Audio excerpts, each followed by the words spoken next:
హరి ఓం everyone, good afternoon. మీ శ్రీదేవి శివానంద చదువుతుంటే ఈ శ్లోకం చూడమ్మా ఎంత బాగుందో. ఇది ఎవరు రాశారు? శ్రీ శంకర భగవత్పతి విరచిత శివానంద రాశారు. నేను ఏడే శ్రీశైలం వెళ్ళి శివానంద గృహం అవన్నీ చూసి వచ్చాను. అక్కడే సౌందర్యలహరి పాలధార పంచదార దగ్గర సౌందర్యలహరి శివానందరి రాశారు శంకరాచార్యులు. ఆ కుటీరము అవన్నీ చూశాను. ఈ శ్లోకం చూసారా ఎంత బాగా రాశారో శంకరుడు. ఓ మార్గవర్తిత పాదుకా పశుపతే అంగస్య కూర్చయతే గండూషాము నిషేచనం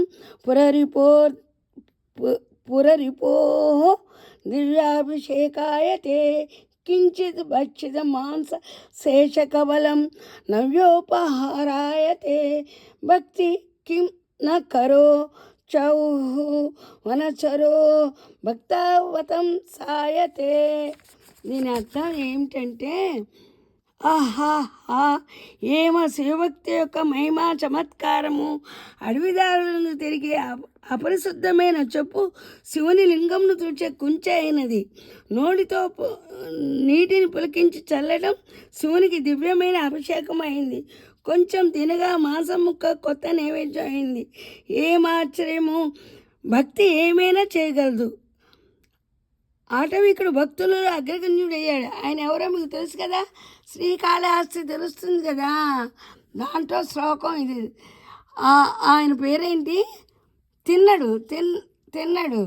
తిన్నడిది శ్రీశైలం వెళ్ళినప్పుడు తిన్నడిది ఫస్ట్ చూస్తారు. చూసి శ్రీశైలం చూస్తారు. ఎందుకంటే శివుడికి తన భక్తులను దర్శించుకొని వస్తేట చాలా ఇష్టం ఉంటా.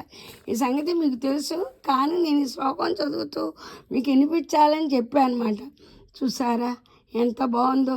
అందుకే శివ పాదాలని, ఏ దేవుళ్ళు అయినా సరే పాదాలనే మనం స్మరిస్తే నిజంగా శివదర్శనం తప్పకుండా అవుతుంది.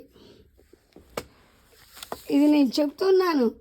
వయసులో పెద్దదాన్నైనా బుద్ధిలో చిన్నదాన్నైనా నాకు అనుభవం అయింది కాబట్టి మీకు చెప్తున్నా. ఉంటాం మీ శ్రీదేవి.